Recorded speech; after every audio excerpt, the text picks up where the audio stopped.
Hello guys, welcome back to my YouTube channel. So today guys, we're going to be talking about the study at home thingy. Yeah, it's been trending on Twitter too. Like they've been calling it hashtag study at home crap, because maybe it doesn't make sense to a lot of people. So we're going to be getting into details, but before that, make sure you subscribe to this channel and turn on the notification bell to be notified anytime I post a video. So let's begin where all this started. The government of Kenya wanted to start an initiative for students to be studying online through television, through radio, and through the internet. So everything they're going to be taught online or through the television.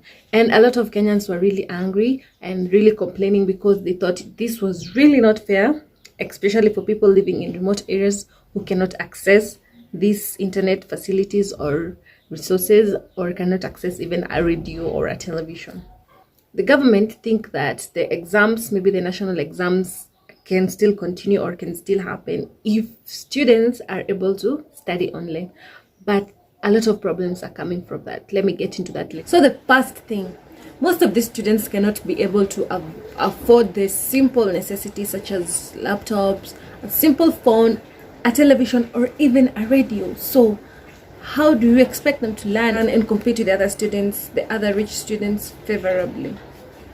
Number two, do you really expect, or do you really think everyone is able to afford the bundles for learning every single day? Especially if you don't have a phone, how can you afford going to the cyber every single day? Does it really make sense? No, it doesn't. Okay, number three is, how can these small kids know how to use the internet? These primary kids who have never seen a laptop, how can they know how to Google, how to go to Google Classroom, how to do Zoom? Even the teachers themselves don't have those resources to do that in the first place. So really, no, I don't think it's really making any sense. And the most important of all is the studying environment. Most students need that environment to be able to study well, because some students are not really raised in a very positive environment where they can study very well. Some students have a problem, maybe the home is not really a place to study, maybe the parents are fighting. It's just not an environment you can sit and just focus on something as important as maybe your studies. So I don't really think that the imposing such a stuff is really important or is really necessary at this time. This time they need to be focused on the more important stuff, which is getting rid of this virus, and not really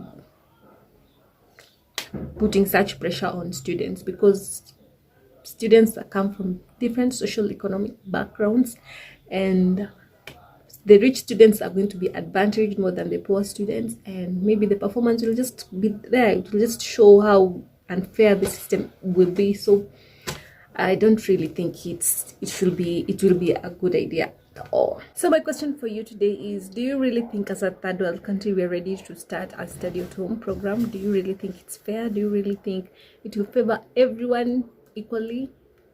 Give me your comments, give me your opinions in the comment section below, and I'll get back to you. Bye.